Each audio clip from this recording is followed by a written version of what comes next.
Welcome, everybody, to Tuesday night. On behalf of First Amendment Sports, I'm Ken Meringolo. He's Kevin Ricca. Not happy Tuesday. Missed you guys for a week, but there's no more football. But we got plenty to talk about tonight. Would you do the honors, sir? I would. My man, Peter D'Antonio, in the mix tonight down in the basement. Thank you guys so Welcome. much for having me. I appreciate it. Honor to be here. Very excited. Not only is a fellow fan, but do you want people to call you Pete? Peter, PD? Yeah, whatever. Okay. works for anybody. Showing up on game days around the WCAC, helping us put together a broadcast for the greatest high school sports in the universe. And as a programming note, I know some people out there give a hoot. The WCAC basketball tournament, which is hands down and objectively the greatest high school sporting event in the country, and we'll get a chance to be courtside for that Sunday and Monday. So check that out if you want to check out literally guys who are going to be playing for your favorite college teams as well as the NBA in 1 or 2 years. 4 or 5 guys in the top 10 of their positions in the country. It's ridiculous. We got some and the teams are Mike, good. The a coaches Mike are issue, great. A Peter Mike issue. I'm being Oh told. yeah, we are. I know what it is too. Go. Test. I think he's You back. know, I love how we test after we're live. We're Yeah. freaking great at this. So we're missing our main man, T. Strachan. He's getting some rest on this Tuesday. The HR issues have been, for the most part, resolved. He said he was sorry, and he said his words and actions were taken out of context, and I, for one, believe him. Hey, why would we not believe T? Yeah, I believe T. In fact, hashtag believe T. Yeah. That's really where we're at. Although Greg Martin might have a different theory.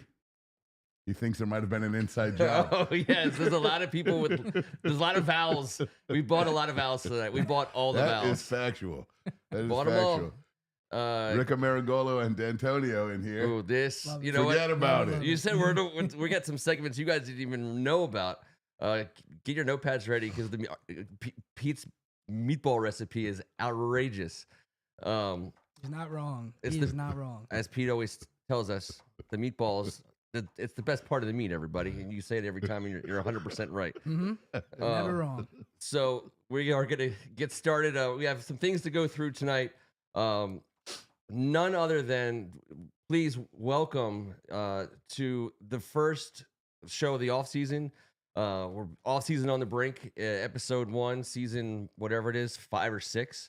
A lot of off seasons we've covered. It's 7 or 8. It's Ken. maybe a baker's dozen. I'm not sure exactly. I didn't come here to do a bunch of ones and carrying this and you know what I mean? I have a pen. I'm ready. All right. Off season, we've had some very brinky off seasons. Some of those off seasons I recall feeling that we were legitimately on the brink of something at least better.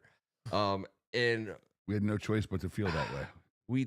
Sometimes it was true, but that's only because sometimes we were coming off of the opposite of better. Yeah. And so, but this time, I feel like this really captures the true essence of the inspiration of the title. Season on the Brink, John Feinstein's novel about whatever book about the Indiana team right before they won the championship. I think that becomes our story this season. I don't want to, do I think the Commanders can win the Super Bowl next year? 100% I do. I think they enter the season as Super Bowl contender. So I want to go forward. Right now, we are covering the offseason of a Super Bowl contender. We were just in the NFC Championship. I think we've earned, we get to talk about a contender in a big situation for them this offseason. So that whole conversation starts right now, but just everybody, just keep in mind, you're not talking about some up and comer Johnny come lately, paper lion. This is a team that has every bit of right to call itself a legitimate Super Bowl contender. All the ingredients are there.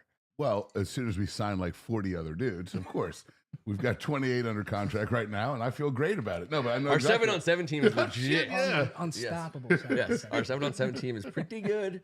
So, we got 5, and you know what I've always said: if you got 5, you got a shot. You got 5, you got a shot. And that's right.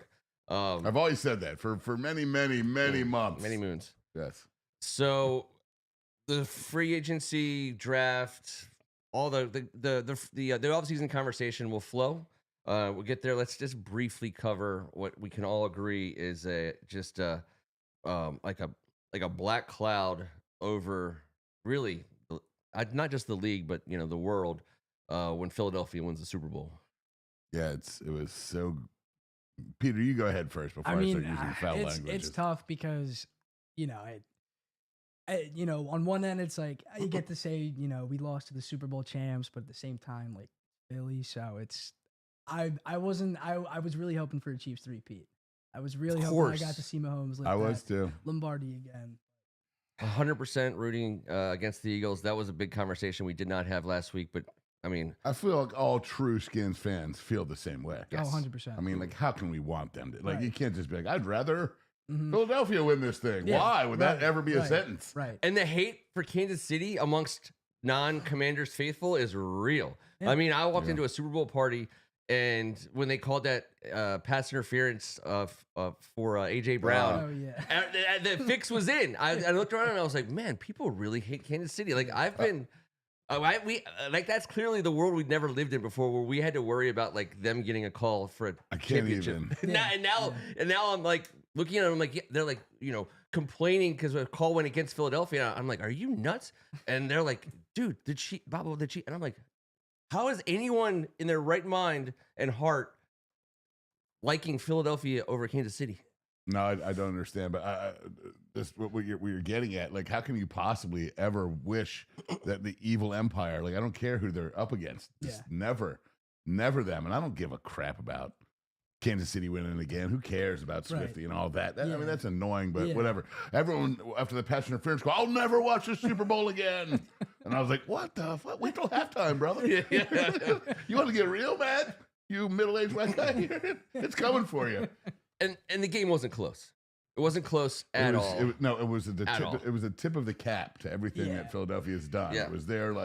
It was their shining moment. We all had to watch it. I mean, we talked about it in late December, early January when the NFC was lining itself up for playoff seedings. Yeah. And obviously we were way too far back to be considered the NFC East winner, which would have put us in a different scenario. But we were tracking to play the Eagles in that first week for a hot second. And I mean, I know I said it, I know everyone's like, I was like, that's the best team. We don't want to play the best team in the first week. We beat two other teams before we got to the best team. Yeah, and then I was like, oh, well, and then you can't get around them because it's the NFC Championship game, and that's the way it should be. And so can't get around them. That's going to be the theme of tonight's show. Yeah. They are firmly planted directly in the way of everything and every which way that we want. That team. So let's start there. So we'll cover the game. The commercials were I've just so I can put because everyone should have a strong opinion about everything in life. This isn't a strong opinion. I thought the halftime show was fine. I mean, I'm not a huge Kendrick Lamar guy, but I like him. I feel the same way. He did his thing. It was fine. I was doing a lot of eating. I was doing a lot of chit chat. I think if you were in a house where it wasn't aesthetically pleasing. There wasn't like a whole lot of pomp and certain fireworks and like, you know what I mean. There wasn't a lot of cool like shit. Dre and Eminem and Snoop and this 50 Cent and everyone's like coming out. Lauryn Hill and Mary J. Blige. Exactly. It was just him rapping. It was lacking that. He's one of the good guys. He was calling out all of the horrible shit. And I'm not sure if I was ready for all that. I guess it was Super Bowl. It was. But I liked it. There's nothing to be all like. Oh man, people were between the AJ Brown pass interference call and the halftime show. I was thought what the fudge is wrong with everybody? A slice of America was gone. Why are you so mad? I'm like, take it easy. What was the best Super Bowl halftime show? There's been like 3 good ones ever. Prince. Yes, definitely Prince. I thought the U2 show was great. It was good. U2 is U2. Dude, Dr. Dre with Snoop. That's my number 2. Kendrick Lamar coming out. That was awesome. And then Michael Jackson. I mean, if you want to go all the way back. Red Hot Chili Peppers had a good show. Tom Petty was great. Tom Petty killed it. Paul McCartney was great. But let's also recall that like all this shit's new and it doesn't have to be great. And there's no reliance. No one paid for a ticket. Everyone acted like they just spent $50 and someone just threw a bag of poo at them. I harp on all the wrong things, and which is what T would say if he was sitting right there. And so I care about like who's calling our games. I over obsess about the uniforms, all the tertiary stuff. I just have to say that Repeat that. Repeat your point. The Sorry, Eagles are absolutely in our way. The idea that Never accept wooden nickels. oh, I wanted to talk about Jaden Daniels, but the halftime show situation is we had the last worst one. We played in Minnesota, in Minneapolis against the Buffalo Bills. The halftime show was a nod to the Winter Olympics, tip of the hat. They set up a fake ice rink and had like Brian Boitano and somebody, ice What would skating. Brian Boitano do? And at that moment in 1992, January 1992, furious. everybody, all of America said, no, NFL, we're not watching fake ice skating during the halftime Never show. watch competitive figure dancing again. We're not doing it. Or ice dancing or any of that And shit. someone had to have warned them. They're like, listen, everybody, like the leash is long. And some guy was like, what if we set up a fake ice rink and had Brian Boitano come out there at the halftime of the freaking Super Bowl? It'll be just like ice capades. I feel like it was literally like somebody got fired and it was One of those lighters that you swirl around. Oh God, let's Frank go. the Tank on the in the floor exercise. And then I believe it was Michael Jackson right away after that, if I'm not mistaken. I think the NFL said, okay, our bad. And then we had an unprecedented era of which can only be referred to, of course, in the early 2000s, it was less classic rock. But now, just Bruce, Tom Petty, U2, Paul McCartney, and they were bangers. Banger, banger, banger, banger, banger. And then all of a sudden, again, fell asleep at the wheel. And they started being like, what if we had NSYNC and Luther Vandross? And it was like, I don't remember that one. They just had collaborations. It was like 7 bands. The it was like Aerosmith. It would be a headliner, but there'd be like they tried to do. It got terrible, terrible. So they gave it to Jay-Z ultimately after some decent ones. Now, do you think Jay-Z is gonna sign Charlie Puth? I don't think so. Charlie Crockett's any of these? You think he's gonna? No. So we're gonna have. Just get stuck on Charlie. We're gonna get stuck on Charlie, but I think that Charlie Daniels. There's a lot of Charlies. I got stuck because there's multiple Charlies I could choose from. The Jay-Z halftime show era, which we're in, like everyone just has to understand. Like he's gonna like his work. I mean, the Dr. Dre, Eminem, Snoop Dogg halftime show is eternal, and that's gonna stand forever. If Kendrick Lamar doesn't measure up against that, that's fine. I think people thought the Rihanna show was great, even though I personally thought it was. It was. I enjoyed it. Rihanna's great. And here's the deal: I get it to each their own. I just don't get the anger at it. Like if Dolly Parton goes up there and misses a note or two, I'm not gonna be like, no way, no way, never going to Nashville ever. So many ultimatums, so many lines were drawn in the sand. I was like, you'll never what? You're never gonna leave the house again? It's just a song at halftime. So I put the question to you and to the board. The answer to really truly terrible halftime shows, which I told you was the last bad one, was to turn the halftime show into something, and then it became something, and now we're in the Jay-Z era. So do you favor Jay-Z's not going to have the halftime show forever? He's going to do however many more years on a contract, and we're going to get some more shows, rap shows and R&B shows, and then they're having a decision to make. Do they go back to like some director put together like an award show type performance, or do we give it to some other guy who replaces Jay-Z to pick the next 5 or 6 halftime shows? Who could it be? Could it be? I mean, I'm trying Justin to think Timberlake. Bad shout. Not a bad. Have you shout. guys been reading the Jimmy papers? Fallon? It's gonna be someone. Someone's gonna get control of it. It's gonna be a Dick in the Box halftime show. Is that what Sandberg? That's what we're going for. The Google analytics on this segment are off the charts. We just spiked in Cambodia and the entire Indonesian region. Dong in a bowl always works. It's Super Bowl 60, right? So we'll Super get Bowl back. 60. They're gonna do something. They're gonna do something crazy. classy. But Something, Jay-Z's he's under contract. Yeah. So I don't know. I I don't think know it's when a that bad deal, especially considering all the shit I'm reading about him in the papers these days. It seems a little difficult out there. The case was dismissed. Which one, bro? And who dismissed it? I don't know. I just saw some words said by somebody written somewhere. You're on a weird Twitter handle thingy. We'll be back to the halftime show. But I do think it's meaningful because everyone watches the Super Bowl. Everyone all of a sudden has an opinion on the Kansas City Chiefs and Philadelphia Eagles when most of America would have rooted for those two teams specifically to not win the Super Bowl this year. And we rely on things like commercials and halftime show as a country when we're faced with such a terrible potential outcome. Right. And I will just say I thought for the most part I thought the Super Bowl delivered from an entertainment perspective. And again, the commercials, it wasn't a great year for commercials. I didn't think. I agree. Thought it was a little underwhelming, just I guess from what I'm used to. Just the standard of how creative companies have gotten with how they present things, and it's just I feel like for me just the whole vibe of Super Bowl 59 was just, I think, again, part of it was definitely some bias just because I had to watch the Eagles on the big stage, and we were just, we were that close to getting there, and it wasn't a close game at all. Eagles were just that much better. Dominating. It was just. That was boring. That like that. Yeah. So it won't cut you off as much. Oh, gotcha. This. Like, I love doing here, let's unplug this guy. Well, I mean, if you weren't doing aerobics when Peter and I got here, freezing to death outside, we could have dealt with this. And who still has leg warmers, for God's sake?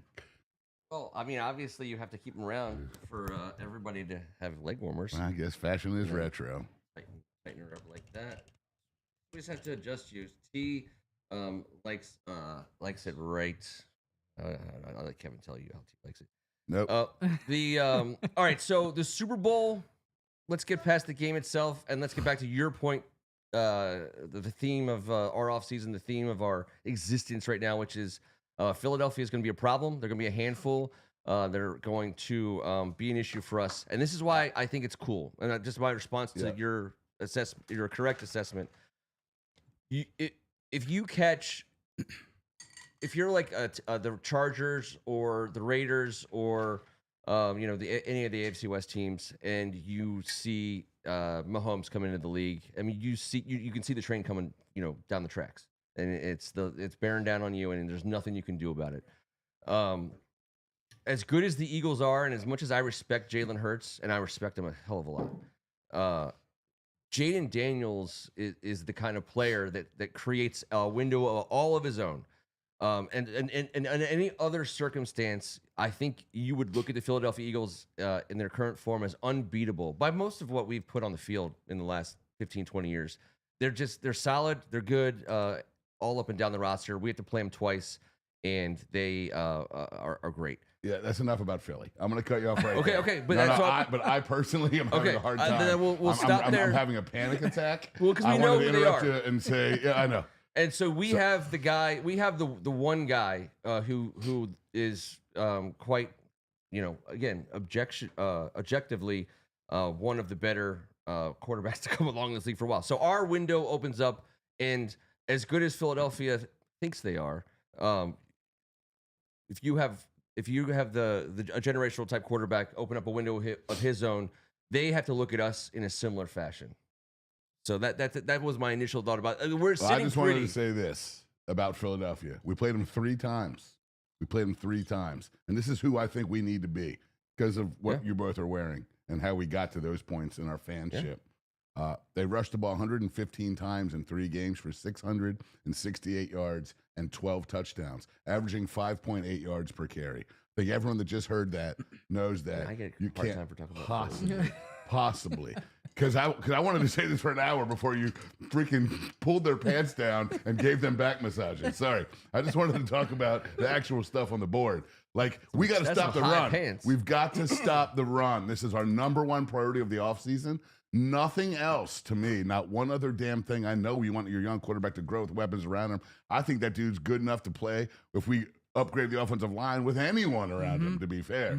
Must upgrade the offensive line, obviously, but we have got to, and I'm not saying we get rid of anybody. I think we need depth at tackle and at edge badly. Oh, yes. Badly. You look at the snaps, Philly in the Super Bowl, or in years past, the New York Giants rotating in that 4-man line against Eli. And winning those. against Tom, winning those 2 Super Bowls. Stole that from us in 07. Just saying. And they did. I know they did. Yeah. But they also know how to line up that defensive line, that front 7, and that's the hell what we got to do.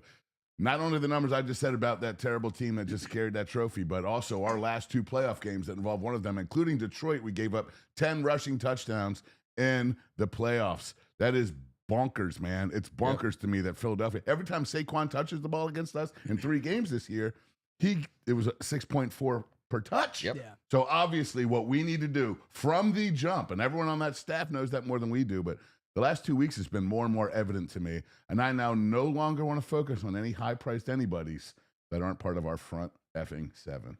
Defensive front 7 as a number 1 priority in this offseason is a great answer and an easy win.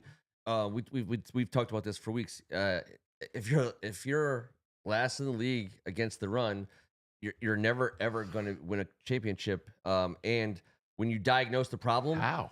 when there's nothing that's going right.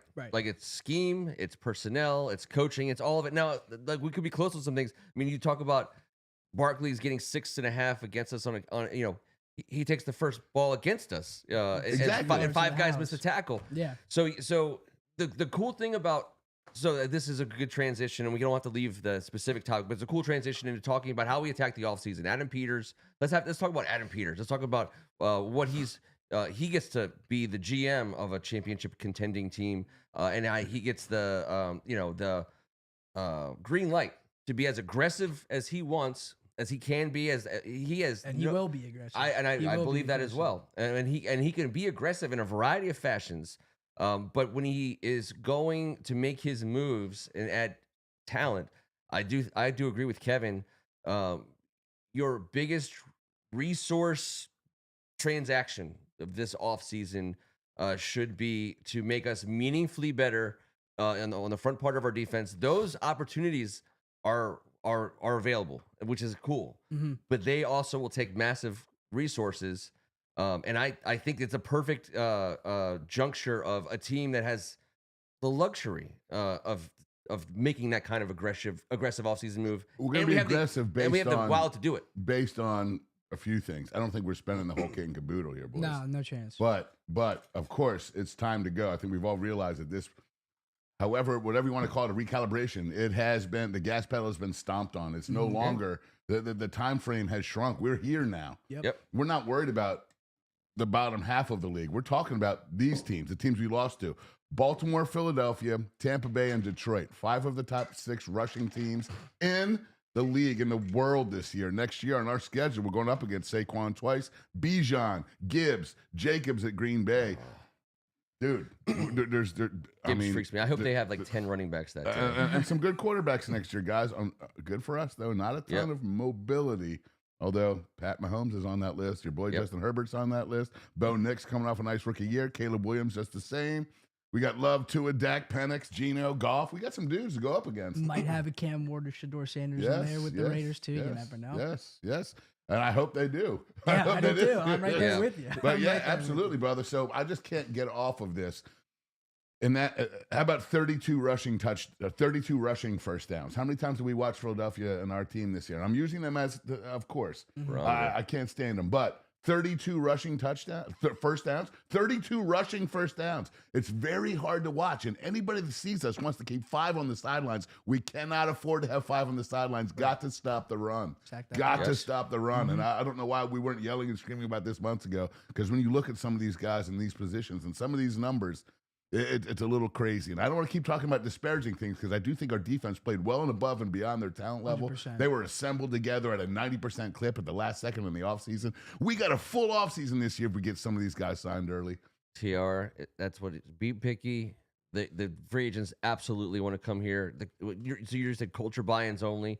I mean, that's how you build a defense that stops the run. You don't bring an asshole in now. Yeah. We just saw one walk out the door and head up the Potomac River off into the uncharted waters, kicking those little legs on that little paddle boat. He only gets one every 3rd time. I'd like to punch his throat. The best part about that culture buy-ins only that they want to come here is that we absolutely will be able to pick and choose at least once or twice on some big time spends.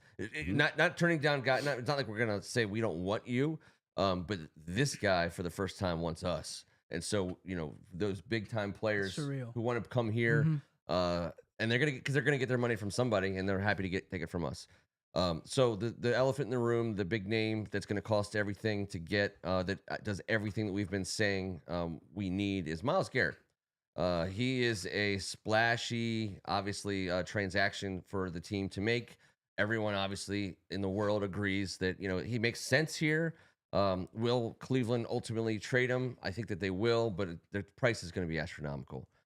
So, any Myles Garrett's thoughts? I mean, he is he he he does the exact thing that we say we need the most. In any other year, I mean, we've been conditioned to assume that if you buy the highest priced free agent, that it's a bad thing. Because every Right. single time it was for us. Because for the Never most part, worked out. we got guys who wanted money. So this is going to be that kind of a deal, that kind of a move. It's going to be pricey. There's going to be a heavy cost, um, and it's going to blow the salary cap, out for a little while too. So that said, there's no more meaningful way we can make our defense better than adding Myles Garrett to it. That's the bet. I mean, if Michael Parsons was available, maybe, but other than that, They'll franchise him just to make sure he doesn't come here. Mhm. Right.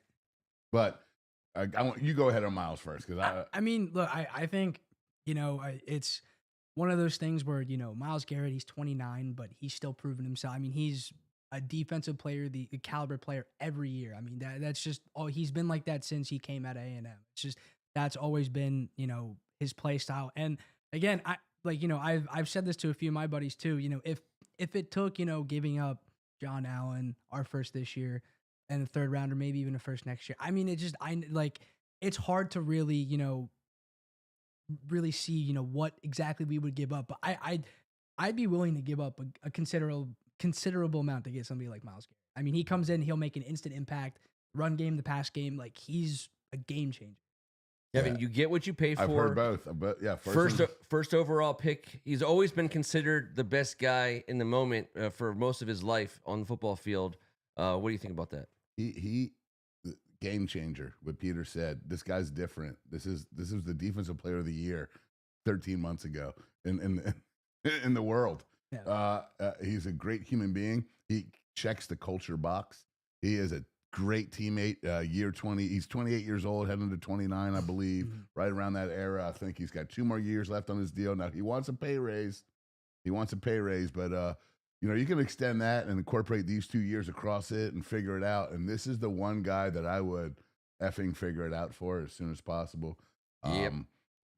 Listen, I know we want to make a lot of moves on that front seven, but Jonathan Allen, which won't hurt us, won't cause us any troubles, and then we get rid of he was going to be a guy that might have been expendable anyways, a guy that a lot of us thought wasn't going to play any more snaps for us this year. Exactly. So if we can help on the Myles Garrett trade, so be it. I don't like 2 firsts. I would hope it would be the first and third with a little extra. If you get that was the Jonathan initial, Allen in there, that should lessen the draft. I agree, and that would be very cool because, listen, thank you, John Allen. And if he can help us get Myles Garrett, it'd be fantastic. That's not an indictment on Jonathan Allen. No. That shows that that's the type of player we have to give up in a contract Oh, year. 100%. So be it. Better for us than him. It's, But it's the kind of thing good front offices do. It's like buy low. You buy the startup company, and then when it becomes Microsoft, you sell it. You know what I mean? Like Jonathan Allen, he's going to get his money. He's going to play in this league for longer, and we know what kind of guy he is. We have guys. We have Deron Payne. We have Johnny Newton. You add Myles Garrett to the equation. Now, Kevin, I just got to tell you. All right, I saw the. Just whisper it gently. My son Dylan and I went and saw the Bob Dylan movie, and I see the picture of Bob Dylan here hanging on the wall, and I see this young moppy-headed kid here, and I look on the comment board, and it basically you and I don't even exist. This comment board is all D'Antonio. Think about it too. We got some DiPinos, we got Reed Winter, we got Sam Wiley, we got some Sapienzas. Look at this. Well, tell Chuck Sapienza, Payne's contract's way too complex. Allen's way easier. That seems to be the case right now, but the offseason has just begun. So Charlie DiPino gets to ask you a question because, again, this comment board it's all Peter all the time. Pete, would you consider... Yes, Greg. Was it? Yeah. Sorry, I'm just shouting him out. Would you consider a 1-for-1 trade, Lamar Jackson or Jaden Daniels? Just one of those theoretical, philosophical... No. I would never do that. I will say no 100 times out of 100. I would not give. He's the only guy that you could. Lamar Jackson is the He's the master of the NFL right now. Like he's the guy. He should have won MVP. That's very. I know that's a very. Very sensitive. I'll always gladly give it to Lamar. He's the best. He's by far. I just thought that, and then again we get into this is like the Kendrick Lamar halftime show argument when you start getting into Lamar Jackson versus Josh Allen.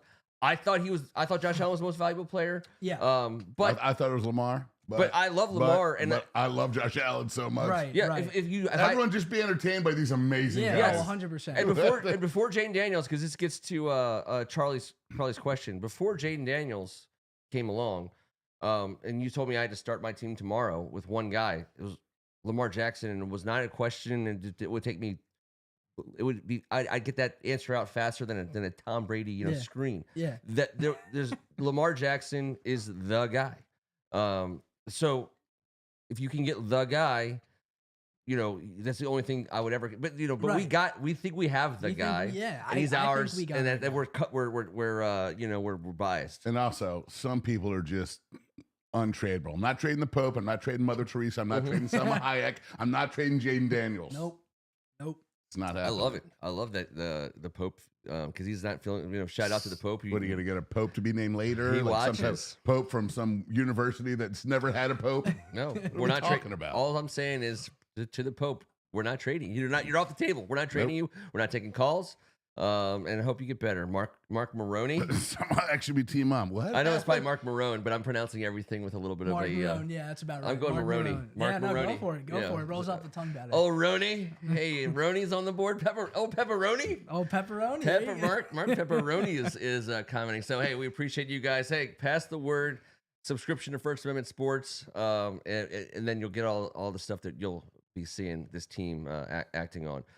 So we talk about. Strachan just texted, "It's high alert. He needs he needs communication stat. He's super worried about the chair." He said, "It's the fastest." Joe Aschenbach just is riding on the back of T's chair. They're going about 30 miles an hour up Ambler. There's a clock. There's some lightning. There's some wiring. Oh yeah, there's parachutes involved. They're only going back to tomorrow to get Peter the hell out of here. I don't know why Joe's wearing roller skates. It's weird. It's really weird. Poor Greg. All right, so where are we at with the pass rush corner and O-line? Yeah, I mean, again, I'm not even saying pass rush. I'm saying actually somebody's got to tackle somebody. Run defense. We just need, but they do go hand in hand. Sure, 100,000%. Yeah. But guys like Myles Garrett, there are 3 down guys that you don't need to bring in. Like, listen, I want to bring back Fowler. I thought Fowler. He was awesome. It was. Awesome. I know it was in spurts. I'm not saying he was awesome from start to finish. Yeah. But he had some incredible spurts that he really fired us up, fueled the defense, and made some huge plays. So, I'd love to give him another 1-year deal. Exactly. Yeah. Bring him back and let him play his 50% of the snaps. He doesn't need to be an every down guy at this age. Yeah. Myles Garrett. He's a candidate. Can do that. At a level I don't that we've know never seen. Fowler enough. Just kind of still getting to know him. And not that I would ever know without the benefit of, being able to call somebody who sees it every day. So you don't know if he's the kind of guy who just wants to be, at this point of his career, wants to be on a team that has a chance to win and make his money. He obviously played for less money this past year than he's going to make next year. And if he wants a 2 or 3 year deal from somebody, I'm guessing he could get it. But he could also make, some millions of dollars being a guy for us. And the cool thing about our salary cap situation is even after bringing on a guy like Myles Garrett, even after signing 1 or 2 other players, we have so much salary cap space that we still have the wherewithal to go to a guy like Fowler and give him a good 1-year deal. For the kind of money that maybe not the same amount of money he'd get guaranteed in a 2 or 3 year deal from somewhere else, but he gets to stick around a good team and finish out his days here. Oh, thank God! This anxiety is just overwhelming me. I'm going crazy. I need everywhere on the board right now to type in what you think our salary cap number is. Because I'm someone, my ADD, I need a finite number. I want to say it's 72.5 or 75 something or 1023, 78.1, 78.1. I don't know, but I'm going to take the average of everyone's answer and consider that to be the First Amendment basement. That's our Redskins ground zero 2025 salary cap. I know this. It's all relative, and that's how I'm causing and quelling. I know Yes. we're third. We have the third. third. But here's what really chaps my ass. We have the second most amount of unsigned players. Right. Yeah. Right. So All this freaking calculator stuff. we're gonna have to once again we're going to have to rely on a slug of 1 and 2 year guys like that we got this year who ended up working out. The sneaky part about It'll be 8 less due to the draft. That's 8 less the due only to the thing draft. that's the only thing that makes any damn sense in my mind right now. And those guys are gonna and those guys are gonna have to play like we have. Our draft class was pushed into action all across the board Immediately. this season. They had to be, and then it turned out our guy knows how to pick them. You're damn right. So that's gonna have to be the case again. 6, 7, maybe even 8 guys are gonna have to be able to play for us. But the cool thing about and again, not that I'm trying to ship Jonathan Allen out of town, but if you send him away, that frees up 15, 16, 17 million dollars of immediate money. Those to me, I would say that's your 1 year contract, guys. If you can get Dante Fowler to agree to a 1 year contract for some of that Jonathan Allen money, and then go find yourself, a special teams depth linebacker who's hard nosed for the rest of that on a 1 year deal. We're gonna have to have guys like that. Adam Peters gonna have to find another whole batch of these same kind of guys. Go back into the booth, Adam Peters. Get back in there right effing now and go do your thing.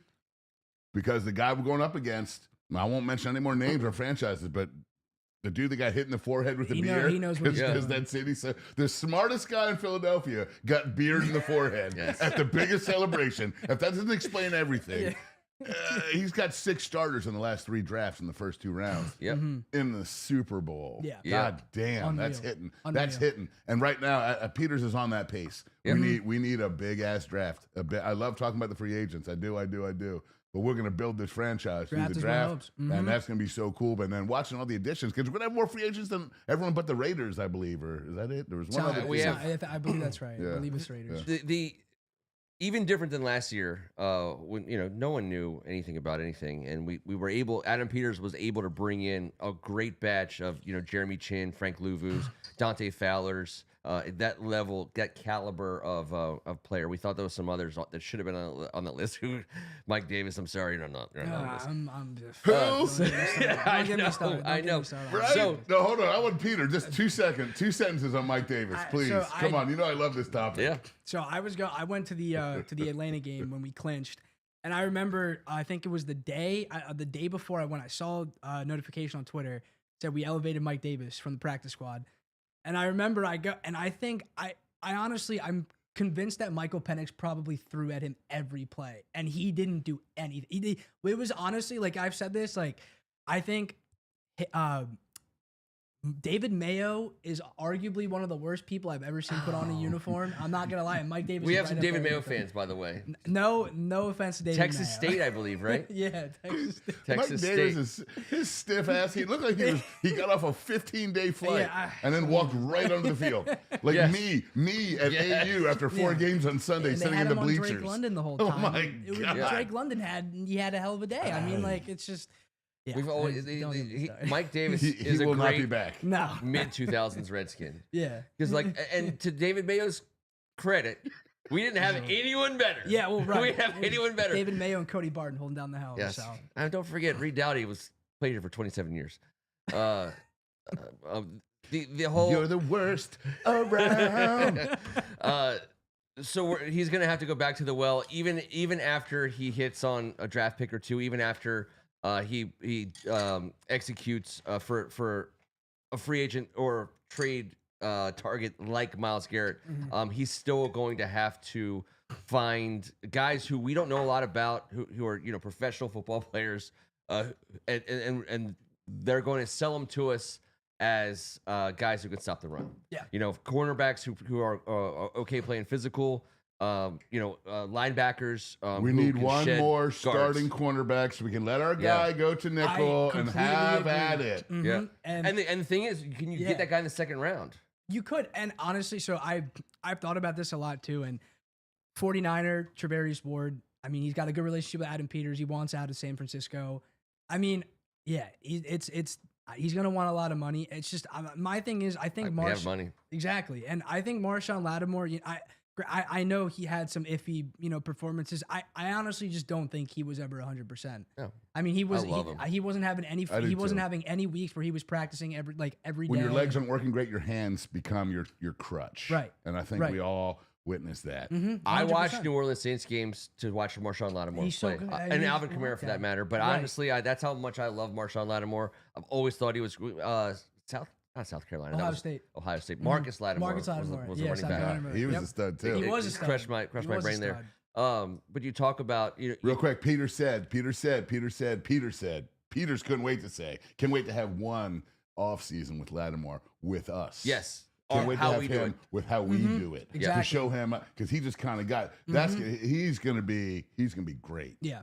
He already has been. But He has I been. think Peter's correct. The interesting thing about Travarius Ward, He was fighting a hammy, man. Yeah. because it's him and DJ Reed are like the two name cornerbacks Yeah. available in free agency, Mhm. and because of our glowing opinion of Adam Peters, anytime anyone from that organization makes their way to our organization, it's the stamp of approval. It's the only stamp of approval you need. Right. If Travarius Ward is a guy that we pay money for, I'm going to be so ecstatic about it because I will know that Adam Peters worked around this guy and wanted him to come here. Exactly. If they make some random crazy deal to get Debo Samuel, I'm going to be like, I love Debo. Kevin, I'm right there Don't with you. want- I'm right there with I you. love him. But if it happens, the only reason why I would be okay is because I'm it's so Adam worried. Peters. But I Right. will say this: DJ Reed. And so when you DJ have- Reed, yeah. When you have St. Risto and he's that small, Adam Peters does not like his corners to be small. We heard DQ say that in the preseason. We want big dudes at every spot, from corner down to blah blah. Right. Specifically Right. saying that, I think you have one undersized guy who's just such a great football player. So much credit to Mike. I don't think you Yeah. go and get another undersized guy. I Right. just don't. Is I that think Ward that's, or DJ DJ? Reed? DJ Reed. Because Ward's big, has a bigger frame. Yeah, He's he's a bigger like dude. 6'1", right? Yep. Something like that. Yeah, especially compared to DJ Reed too. I mean, DJ Reed's definitely a lot closer to. He's on the top of every list. Right. I just don't think he's what we think checks the Right. commander checklist. Right. Mhm. There's the whole magic issue of it too, though, because I don't know as much about either of those two guys, other than the measurables that you see. And Right. Nor do I. but that, No chance. that's why I'm saying, like, I knew one sentence about DJ Reed's little ass.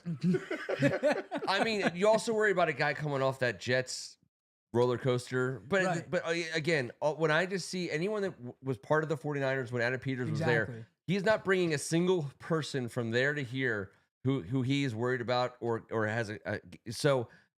I'm worried about or concerned about the possible Debo Samuel action. I don't think we're players there, but the overwhelming sense of me is anyone that comes from San Francisco to here is the most vetted possible free agent we could bring in.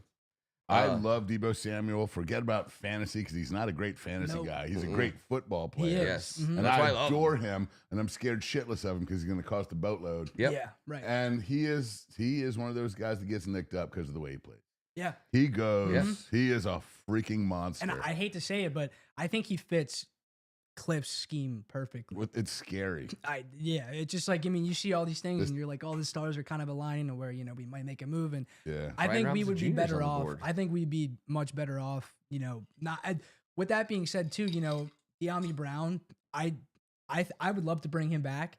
I think, his playoffs, I think he showed that he can be a great number 2 option. Only thing I'm nervous about is that he does that. Honestly, he is real quick. Go for De'Ami it. Brown or Noah Brown? Okay, I will say this.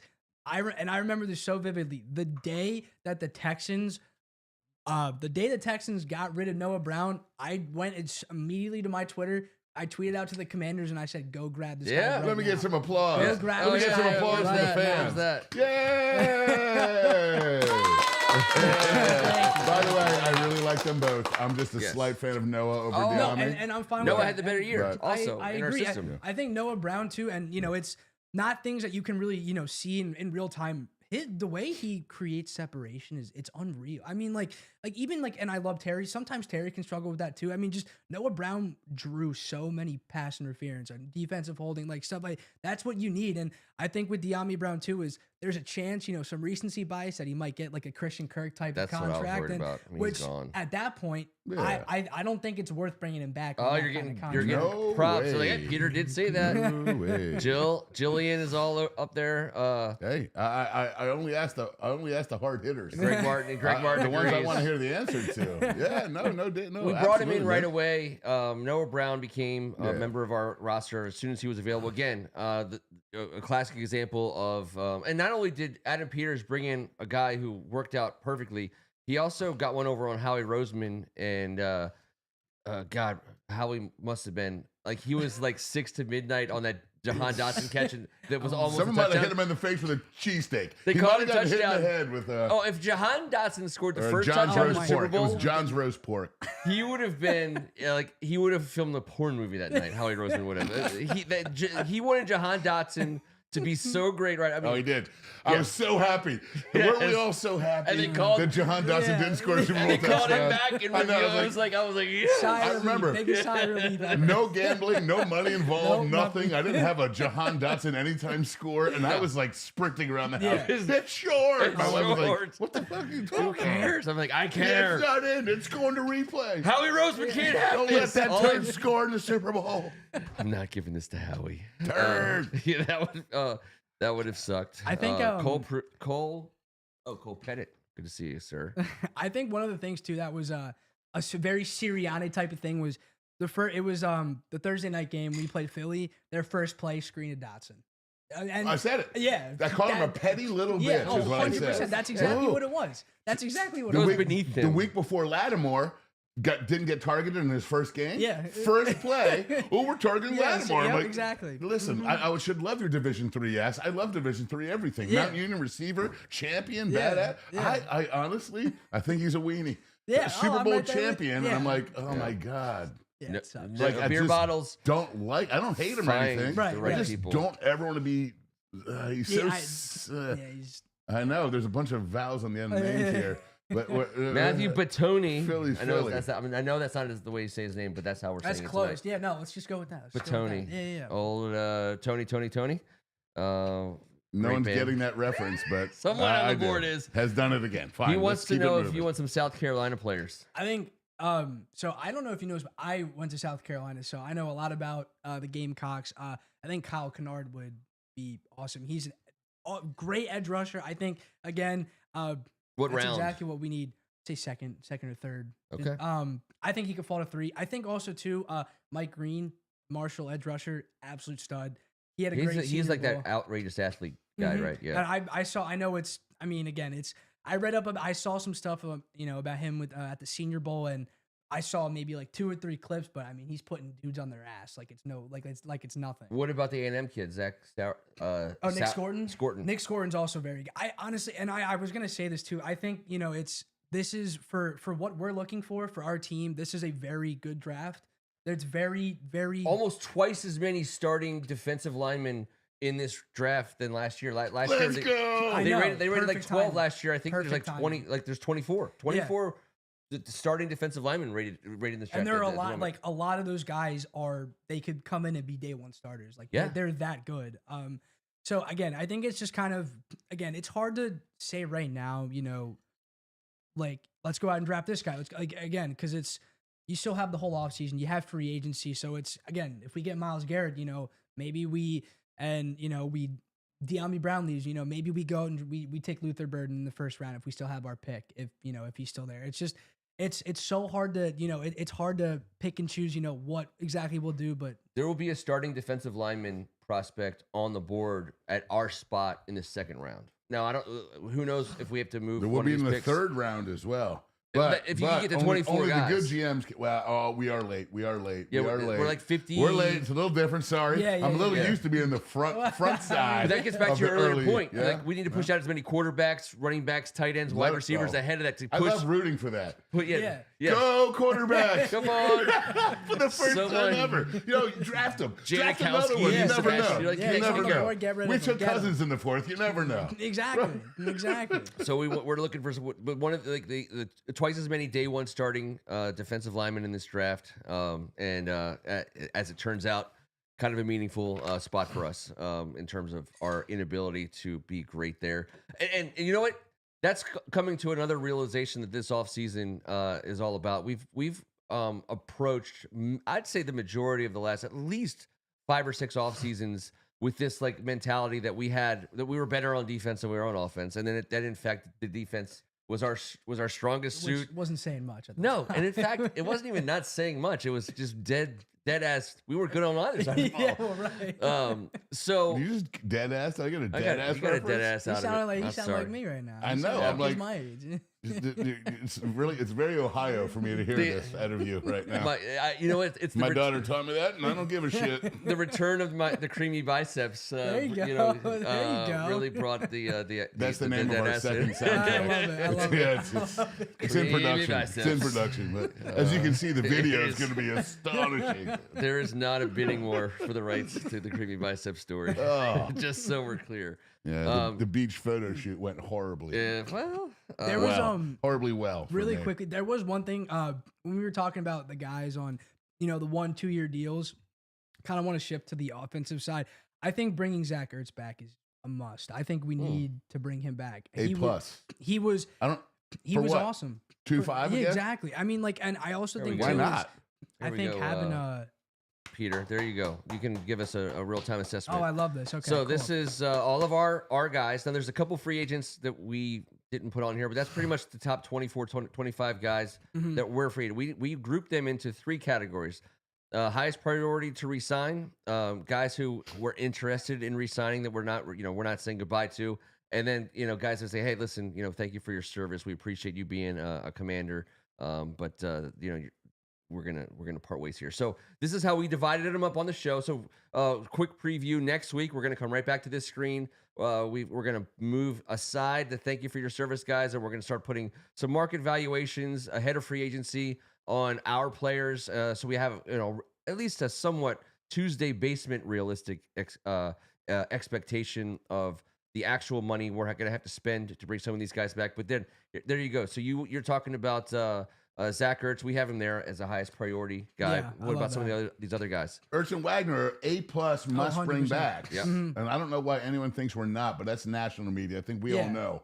Yeah, Yeah. agreed. And I think too, with Bobby Wagner, I mean he's the mic. He's the glue that holds that defense together. Yes, I know he's obviously not as fast as he used to be.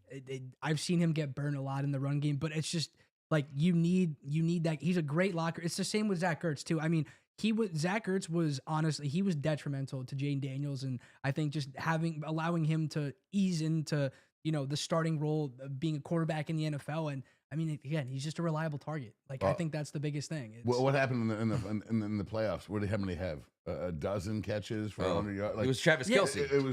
It was what you need in the playoffs, and that's Exactly. exactly. And when he came out of there with a lump in his throat, saying, "I wish I was 21, 22 I know. playing with this cat," I know. we all knew what he was saying. Yeah. And that guy's had a hell of a career. Ken said that. Listen, this guy's had a hell of a career saying that, and I understood, but the way he said it, I was like, you know what? All in that moment, the emotion of it, like. You're damn right we want Ertz and Wagner in the locker room. And by the way, Wagner's going to be just fine. And if we do go out and get Myles Garrett, trust me, we'll get a guy in the 3rd, 4th, or 5th not the 4th because we don't have one, but that can follow him around as a rookie because that's what's happened. That has been the game plan here. And By the way, Zach Ertz, when Ben Sinnott is going to be somebody. I hope he works out. But I really hope I think works he might out. need year 2.0 with Zach Ertz. Yeah. I'm gonna leave this screen up because I want to give Peter a chance to make one change to the board. But just the cool thing about our highest priority list, these aren't highest priority big name NFL badass legendary guys. Like Nick Bellore is the highest priority because he does what he does at the highest possible level, and he's not going to break the bank. Special teams tackling machine. Yeah, that's what you need. Assassin. That's what Zach you need. Ertz not going to break the bank as a 76-year-old tight end. 2.6 tops. Yeah, Bobby Wagner, he's going to get his, but he's not trying to play here at a rate that's going to cause us to not be able to get guys that 6 you or play 7 with. again. What? Exactly. What? Exactly. Yeah, Fowler can cost you something. Cornelius Lucas won't cost you anything. No, bring Corny back, man. Yeah, we need him. Oh, what versatility. Trent and Scott. he's still a badass. Another I guy. We have to have offensive linemen. We're saying some weird goodbye. contractual shit with Trent Scott. There's some other stuff. I don't know, man. Mm-hmm. All technicalities. But If there's one player you would move from one list to the other, I know we're putting you on the spot. I would move Sheldon Day to highest priority. I think Sheldon Day is honest. I realized it at the end of the season. I think with John Allen being out, having a guy like Johnny Newton being able to come in and Sheldon Day just being able to alternate. I think Sheldon Day, and I'm mad at myself because I can't remember the number, but I think he was one of our highest graded players on defense. Yes. I think in the playoffs. Was it the end of the season? I think it was a regular season rating. Okay. He snapped a little less because Jonathan Allen came back. Right. So he snapped a little less. But when Jonathan Allen was out and people were noticing, well, first of all, I always like to preface this by saying, this defense that I'm about to praise for a second, we were still the worst against the run. Let's just keep that all in perspective. 30th. Yeah. There was two worse than us. Yeah, so we're splitting. Rotten, we're splitting terrible run defenders. mouse nut hairs here, but at the same time, like we're talking about, Sheldon Day was a guy who was quickly mentioned by coaches during the week. Exactly. Saying, hey, listen, we can't. I think things like we can't do what we do without him. So he had a meaningful presence on our defensive 100%. line, but that again, we're gonna need a better defensive line next year. 100. I hope he's part of a better defensive line next year. Right. But he snapped. He got some meaningful snaps for us. I just want to say, and I want to echo this: better depth, better youth on the edge, better depth up the middle, more guys. I know we had a bunch of one-year guys. Listen. I don't think Clellan Ferrell worked out the way that we all had hoped. Yeah. But we all had high hopes for him. Everyone else did. Yeah. Like hometown shit. kid too. Yeah, I know. And I dig it. There's gonna be a couple more shots up that alley a little bit. I just said 8 less than last year. Next year will be 8 more less. And next thing you know, those dudes are 2 years into the league. Yeah, it's crazy. With what I believe is one of the premier coaching staffs. Shout out Jesse Madden joining the staff. By the way, pretty neat how we've talking done about it. I know I wanted to jump on that. Greg thinks he's going to be gone now. I don't. I don't think so don't. either. Although I agree with Greg thinking that he would because he should. I think he'll be in demand. Damn right. He should, but he's also at this point of his life, not just his career. He's an older gentleman. Gentleman, he's one of the best humans. Yeah. In professional sports. Awesome, great guy. He's a great locker room guy, and I remember the Atlanta game. Like there was a clip that came out after the game, and JD took a big hit on the goal line in overtime, and like Mariota comes out and helps him up, and he's like, just use your God-given ability. I mean, catch your breath, use your exactly. God-given talent. Timeout. And he came in against Dallas and helped Terry break the record, and we beat Dallas in the last play. Like Mariota is awesome. not. It's not Sam Darnold. Sam Darnold's 25 years old. You have to like he's a younger dude, and he has rehabilitated himself. Mariota is not looking for his next chance to be someone's franchise quarterback. He is, and I think if you watch the show Quarterback, you saw a man whose morale was a little bit beaten up, and who wasn't happy in his place. Right. And I think he's happy where he is right now. Yeah. And I think in addition to loving the idea of playing with a generational type prospect, Jane Daniels, understanding that hey, he's still going to play quarterback in this league. Nobody holds a clipboard 100% of the time anymore. Right. You got to get in there at some point. Exactly. You're going to have to. And being part of this at this point of his, it's a perfect match of I think what he wants out of football right now, and what the Commanders can give him is like the perfect union. Yeah, I wanted to say this so badly. The Polynesian culture is the greatest culture that wins off the field. Yep. I wanted to use our little term in non-sports related activity. Yep. And I believe everything you just said echoes what he feels, how he wants to maybe find this role in his life while also accumulating many, many monies for being just like, honestly, an awesome human being who, when needed, can go in there and get it done. And if we beef up that offensive line and get a little bit of action at the running back position with the defense that we're going to beef up twice as much, a guy like Marcus Mariota functions tremendously well in this system because you don't have to dumb down things. Right.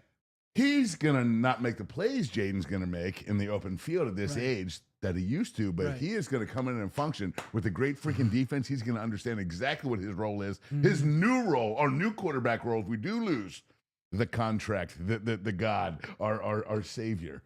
He is the perfect guy right there. And I think he understands that and understands what happened in that building. He hated the last 2 years of football. His words, not mine. Not happy. He loved it this year. What does he want to do? Go somewhere else?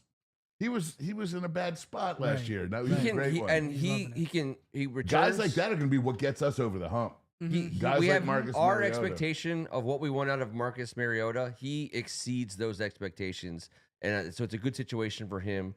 You look at what he's done in the league and what he's capable of doing in this league. You know, I think there's like there's got to be like a old school backdoor like message board of backup quarterbacks. I mean, these guys know if you catch like a text thread, like a text thread. They're like, oh, just something like so went down. They're like, pour it out for our homie. But it's like the cat. It's like the caddy shack. You know what I mean? Like, these guys are professional caddies, and they know. Like if some guy was like, oh, by the way, I'm caddying for this guy Tiger Woods. And I'll probably be a multi-millionaire as a result for the next 5 years. Yeah. When you catch a Pat Mahomes, when you catch a Lamar Jackson, when you catch a Josh Allen or a Brett Favre or any of these guys, like the mentality of that caddy room, they know. Like Marcus Mariota, he knows. I could legitimately be the backup quarterback here probably for another 2 or 3 years without being asked to do much more than be the dude that I am. Step in for a game or two. Flip-flops and a backpack with an iPad. It's the best job in the world. Yes, and some beads. Yeah. You know, He's already got that. Maybe some beads. Bro, he's got all the beads. He's got all that cool stuff. Puka shells galore. If you are in the field of backup quarterbacking, you understand implicitly what's happening with Jaden Daniels, and you're like, it quickly becomes literally one of the greatest jobs in the history of professional business and work. Yeah. I mean, like, I get a clean jersey, a shotgun seat to one of the coolest shows. Anyways. And you're healthy for pretty much the whole so year. Therefore, I think he's coming back. I do too. And I think it's because we're magic. I think that's part of the magic. Our backup quarterback is everything else that happened in the 80s is now magically reoccurring. And backup quarterback was a position that I know some of you guys know. This is the Babe Laufenberg portion of the evening. Yes. God damn, did we embrace our backup quarterbacks because we could keep them on our Mark Rippon was on our roster for 31 years before the 1992 Super Bowl. And they never said his name right on. Nope, there was no practice squad. There was just a big ass dude sitting over there working on his game. He was Mark we used to Rivian just store in those Bobby days. Beathard and Gibbs would just store these crazy bastards everywhere. Next thing you know, we'd be down by 37 in the fourth quarter of a preseason game, and we'd throw 90 touchdown passes and win. Do you remember those days? I remember we'd play Pittsburgh in like inter squad scrimmages, and they'd be like, and here comes a 6'8", 375. I mean, he was just Mark Rivian, and he was the biggest player on the big field. old white guy from Washington, and he would just roll over some linebackers, and then they'd be like, well, he moved very slow. He was this. I mean, like sundial speed. He had a howitzer. Oh my god. Yeah.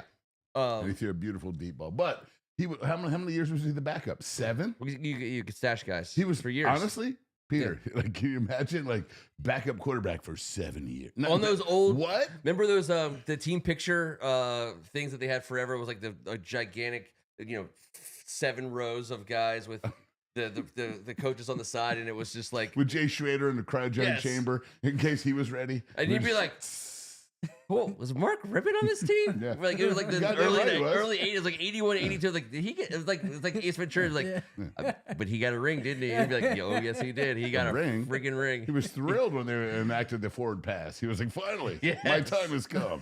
Him and Ray Finkel. So all right. So Adam Peters, he has one job to do. That's address our run defense. You address our run defense, you make us a lot better. So we talked about a little bit about how we can make our defense better. Myles Garrett Stop the run becomes the most meaningful one there. Yes. Our guys will continue to approach it. We have a lot of guys we want to bring back, and that we will be able to bring back because we find ourselves, fortunate enough to have resources. And I think the cool thing about our situation, and you hear the national shows and the talking heads, when you look at why we're so well set up, is because a lot of the salary cap space that we have is going to roll forward for quite some time. We're going to bring back a whole other batch of 1 and 2 year guys. You know, we're not getting married to any free agents for the when we most redo part. Terry's deal, we get a bunch back up front Yes. here now Yes. too. There's so many different ways. Jonathan Allen cost us nothing in case we want to use him differently. Yeah, this isn't. We're not roped in to like our any kind of like salary cap restrictions. They're not in our 10-day forecast. You know what I mean? Like 15-day forecast. We're not. We are like sunny and clear for a while, and which is like crazy cool. Ken, you missaid it. Sunny and share. Sunny and share. It is. No, but only because well, I thought that's what you were saying. And Eugene Shen just got mentioned on the board, and I get nervous. Wait, who did it? Greg Martin did it. Obviously, he's right because no one knows what the damn salary cap number money is ever since Shen left.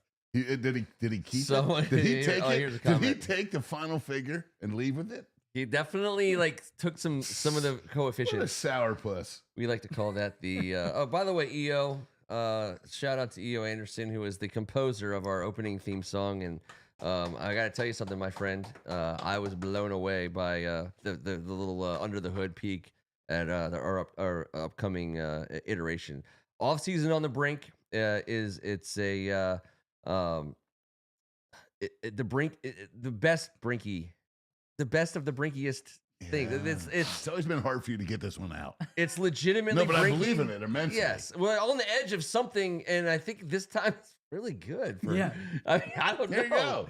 It's a weird. I mean, like again, it's I'm 23 years old, so it's you're much older than me. Yeah, exactly. So which is why I wanted to shed some light on that. Yes. It's just your wisdom. All I've known is just it's just disappointment. It's like from every aspect of the team, whether it's 3-13 or free agency, like we get Josh Norman 1 year, great, terrible contract.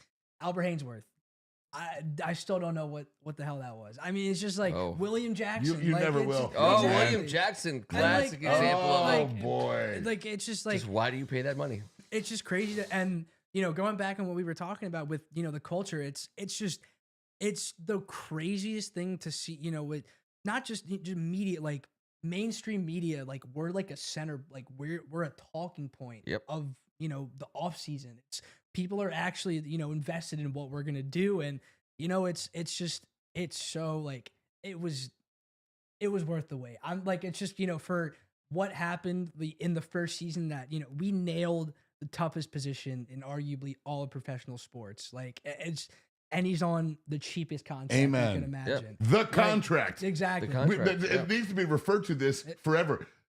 Sorry, I don't want to interrupt you. Every point you just made was so sweet. I have 1 second. No, Kevin, you're good. It's the greatest professional sports contract that's been signed. That right now is it's not an old one. It's not a new one. Yeah. This is the greatest present day professional sports contract signed. Yeah, it's ours. 100%.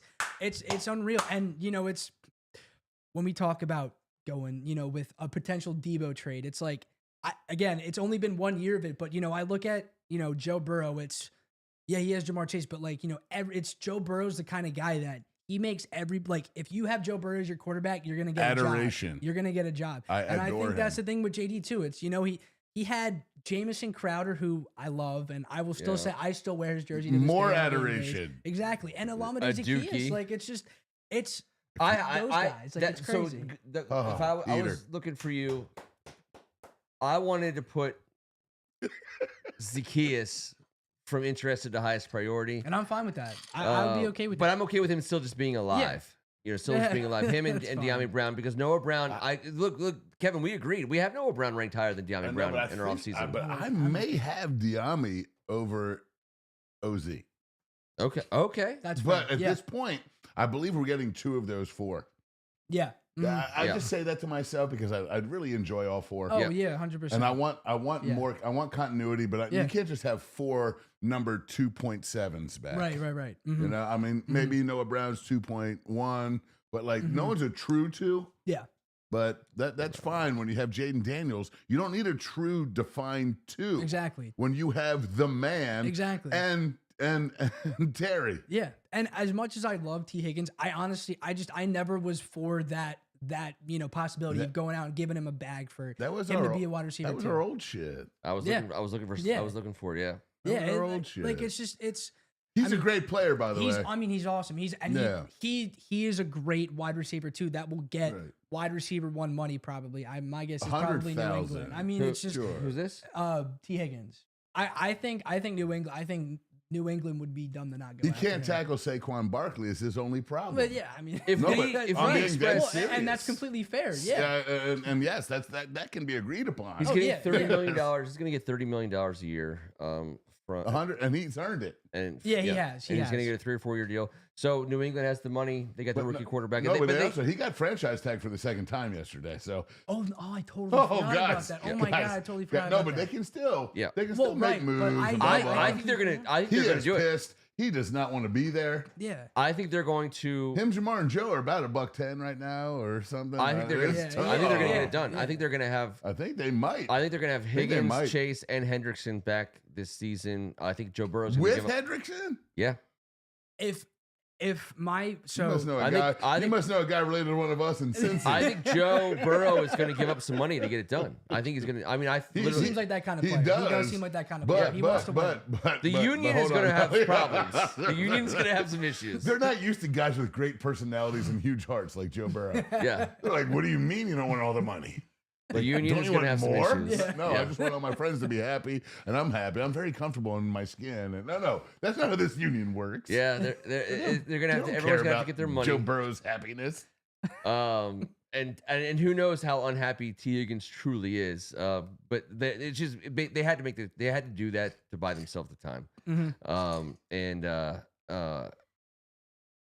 I think, unfortunately for us, I'm worried that like someone like De'Ami Brown, you talk about the recency bias. I think he's in line to get a really, really strong offer, Right. Which we which said it. we might not be able to match. Which again, like No, we don't want to. Yeah. exactly, like yeah, it's we might not want No, to match. but we don't want to match a big offer for De'Ami Brown. right. That's right. You don't want to set a precedent, Yeah. guys. Like, But I also think, interestingly, that class of off-season acquisition, even though he's our guy that we're bringing back, Right. that class, which isn't like a frontline name, but just total banger, and not back end depth either. It's like right in the middle, and it's worth more to someone than others. But he was, if you watched him throughout the season, and his interviews, his social media stuff, like his bikini shoot. he was emotional about being on this team this year. Yeah. I mean, he talked about it at length throughout the season, and he was one of the guys. I mean, he was one of the guys who was out there every week talking about the anyone, anytime, anywhere. I loved it. He bought in 100%, and Yeah. so I'm not in a million years would I suggest that it was any kind of a show. Even Right. if he goes and moves on somewhere next year, that's the way the game works. But I think that he's looking, if he can get something to stay at a place like this, Yeah. that I class. love watching you talk about your boy De'Ami. Yeah. Well, He but gets such a warm and fuzzy. I can tell. Then he gets a little like. It's Hey, almost blood. we have guys. A little blush. It's You a little, can't- a little burgundy. He gets a little burgundy in the cheeks. You get a little Peter. burgundy. You can't do it without guys like De'Ami. And now, Adam Peters is always going to be able to find those guys. But in a year in, year in out basis, De'Ami Brown, he missed a couple plays, but so did everybody. He showed up. He plays hard as shit. He blocks hard as shit. He Yeah. plays specials hard He as gives shit. a- he can totally catch, gives a He can fuck. catch the ball when everyone Yeah. And he's got blindfolds two him. hands in his Yes. face. Yeah, I mean, He's done greatness. He He has. has. He's just not Yeah. a number two. That's all. He's Yeah. and he He's a damn good he player for hasn't the done team. it. I mean, again, it was like we He's a said, damn good player for the team. He did so and you good, don't need yeah. to have number twos when you Right. have Right. And by the number way, five. Exactly. if Cincinnati holds Exactly. on to T. Higgins like we think which they currently are holding on to him, Right. De'Ami Brown rises to the top of the free agent class. I mean, I'm just saying, like, Yeah. there's a bunch of old guys. He's in a full Nelson in the middle of the country right now. I mean, this guy just wants to. This He is- wants to be here, Yeah. he wants to be here, but even if someone's we don't gonna- want him here. But this is also like, I mean, Right. like from his perspective, like this is awesome. Like it's I mean, like it's like you get to, you're getting contracts thrown from everywhere. Yep. But again, it's like I also do think, I think Adam Peters is, I think the plan would be to bring him back. It just I don't want it to be that expensive. He So- can't. He can't rush the Lee. passer. Once your Emmanuel Forbes Don't take, don't do it. he, Don't do it. is there a reason why he wants No, to? there's not. I mean, okay. I think again, no disrespect to David Mayo. I think it was like when I talked about when I had talked about Mike Davis. I put Forbes in that kind of spot just because You don't like skinny guys? I Yeah, what's wrong honestly with look. So I hate him. By the way, I hate him, but I adopted that one. see, so And you I came to the lost. right place. This is basically like a non-skinny guy, Haven. .com, nonskinnyguys.com. Right, That's I love basically it, what I you're love looking it, I love it, down I love here. it. So good for you. You Thank found you. it. I honestly, I think the dislikeness I have towards Forbes was just mainly because that whole, the month leading up to the draft, I was a Joey Porter Jr. fan or a Christian Gonzalez fan. It was them two or bust. And, like we have both of them like on a silver platter for us. And I'm like, oh, it's going to be Christian Gonzalez. I cannot wait. And you hear Emmanuel Forbes and I'm like, and then you see all the stuff. It's, Ron got his guy. And I'm like, it's just like, I stood here. I'm a man that can I can look right at the truth and be like, I saw it flinch. I just saw the truth flinch. yeah. And I was like, he's so athletic. He led the whole world in interceptions. Yeah. Then I watch like offensive tackles peel off and get downhill on the screen, and he's like, "Wee!" He fully extends, and lets himself get ridden out, and then tries to redirect and catch. Right. I'm like, this ain't 8U.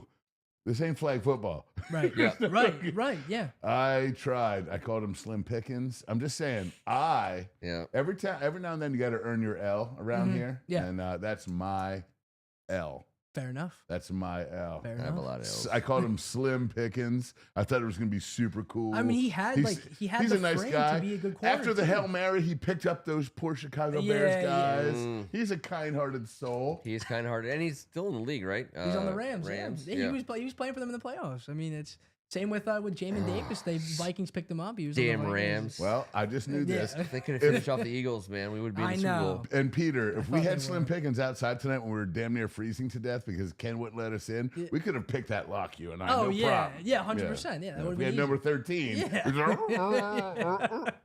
Thank you, Fred. I really appreciate that. Emmanuel Forbes and I are very similar in waist size, obviously. Listen, it's. But it's, I'm in a it's seated from here to position. here. Yeah. I mean, his creamy biceps don't have anything on my creamy biceps. As it turns out, listen, obviously people came here for a lot more than just creamy biceps tonight. And we're here to deliver just a little bit more than that. Not much more, but a little bit more. I think the pizza has been delivered. Yep. Let's not ruin the tip. Yep, that's true. Let's get us out on a high note in terms of the upcoming shows. Next week we're going to talk about market valuations for our guys, and we'll start mixing in what's happening around the league. I think it's important to remember that I think the Myles Garrett deal to be had. I think the transaction that's like the most likely transaction is a quicker one. I think he has he has triggers in his contract that the money starts coming due, I believe, as early as next week. Right. Or, I'm sorry, 2 weeks from now, just before the league year starts. Yeah. March 12th, maybe something like that. So I think the Cleveland Browns probably aren't going to get too concerned about a $5 or $6 million check that they have to write to keep him around longer to generate the market. You don't want to have to feel like you have to move immediately if you're Cleveland. And I think their posture ultimately still is. You have to have a few fans. You have to retain a few of these season ticket holder renewals before old Myles Garrett. It's not just fingering the butthole of Deshaun Watson stuff. I mean, like that. I only get you so many fans. Pardon me, Mr. Tucker. I'm just. Yeah, that's right. It's a thing. It is a thing. So I think that there's going to be a quick market on Myles Garrett, and then Cleveland could decide they don't want to move that quick and pay him the money that he's owed early on. He doesn't care about the money. Oh no, he doesn't. I But know. Cleveland is still trying to tell everyone they're not trading him. When I think Myles Garrett, again, we talked about this. It's like an NBA scenario. He's basically saying, I'm done. And they love him and he loves them. They have a great working relationship. This isn't some dysfunctional. Cleveland it's like we used to be. Like you have to treat a couple people decent, or else the whole league will fold upon you. Yeah, Like I'm sorry, 100%. but Fred Smoot, Santana Moss, these guys were like, oh, Dan Snyder was like, he wasn't that bad. Like, you guys are the only ones. Right. Yeah. Right. And there's a reason for it. Yep. And there's a reason why they want to keep Miles. Yeah. There's also a reason why we want him. Exactly. So many. He fits so many. And by the way, have you ever seen him windmill dunk? Have you ever seen him on he's the a court? freak of an athlete. It's what I love It's the insane. most. Yeah. He arguably could have carved out like a 12-year career in the league just because of his athleticism. Yeah. He wasn't going to be a step back guy, but he can knock down a jump shot. Yeah. Yeah. And you're telling me that guy he'll can't? He'll give you an elbow in the paint. Yeah. 100%. And then in the NBA in the 80s, Myles Garrett would have played on anyone's team and started. Yeah, I don't doubt it. I love we're getting some information on the board. Fred and Greg have, you guys play nice. The whole idea of building the team, with some of these guys that we're gonna bring back of our own, as well as we're gonna get a top line level starter or more, and then take another crack at 1 and 2 year guys. It's I can't wait for the process to unfold. Yeah, I it's know, really cool. We're in a really good spot. That is the truth. It's going to be a fun ride. I hope you consider hanging out with us again at some point in time. All right, good. Of course. Good. Yeah. We'll basically all of America responded to your boyish good looks and charge. I appreciate that. Make sure I didn't let the show end without letting everyone know that you did bring a black and white picture of Kevin from high school football. We played in an era when color pictures were by far the main pictures. When I was in 1994 or 1991 even. Sir. There was no black and white pictures. No, Where did you find? there was one of each. There was a color and a photo negative. I mean, he brought it straight up. I mean, someone went into a dark room and made it said, his uncle was the captain of the team and a great captain. Chris Sapienza, one of my all-time favorite teammates because he was the leader of the team. His senior year, I was a freshman. That was the picture. You were a freshman that year too. I'm just saying. I don't see a picture of your stank ass in black and white or color. No one wants to see that. I had some right. tinted glasses. I had some tinted glasses. Did you? Hell yeah, awesome. I did. That's awesome. They were tinted. What can I say? I'm not going to back away from it. Did people help you under the bus after soccer? I was told in no uncertain terms to not have tinted glasses. After freshman year, I think I went to non-tinted glasses. Yeah.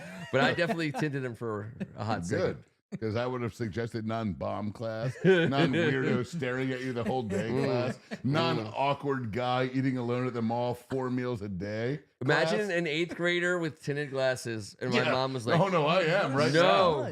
please don't." Oh, dude, And no, not at all. Unabomber at arrows.video has already been used. Sorry. I don't know why I insisted on tinted glasses. They weren't even like the transition ones. Comcast at tinted glasses guy at somewhere in Rockville. The best is... Are we done? I thought we were done. See, T. Strachan sits in your chair and always says, 1 minute too long, guys. 1 minute too long. Thank you. Sorry, Peter. Fred is all about... You will learn. You will learn. The tinted glasses are great. Yeah, see? All right, so... Yeah, Greg Martin is he's legitimate, like, first ballot Hall of Famer around here.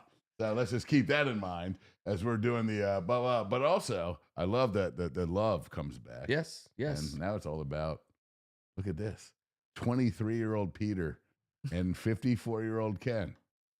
Well, and I'm 49. 22-year-old. He's my senior. I call him sir. I had so much fun with you guys tonight. You joking? We're coming back in 7 days. That was sick. Got some more news and notes and Commanders. We'll have a little bit of a wrap also from the WCSC tournament. We'll be coming fresh off of we got some excited balls. for whole weekend of high school basketball. Boys. So Let's I go. cannot wait. We'll talk about that. We will be with you again on behalf of Peter D'Antonio. Thank you guys so much for having me. I really appreciate it. Kevin Ricca. Man, tonight was super cool and abundanza. Abundanza. Abundanza. We're still live. Let's let EO take us out like he always does.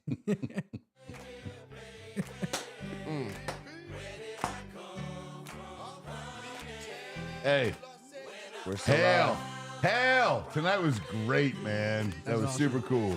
Awesome. The board was ridiculous tonight. Hold up. Still alive, Still alive. Peter. We're still alive. Or Don't say anything. Don't say anything Yeah. bad. I thought your ass looked fat tonight. We're Ken, back. Not gonna lie.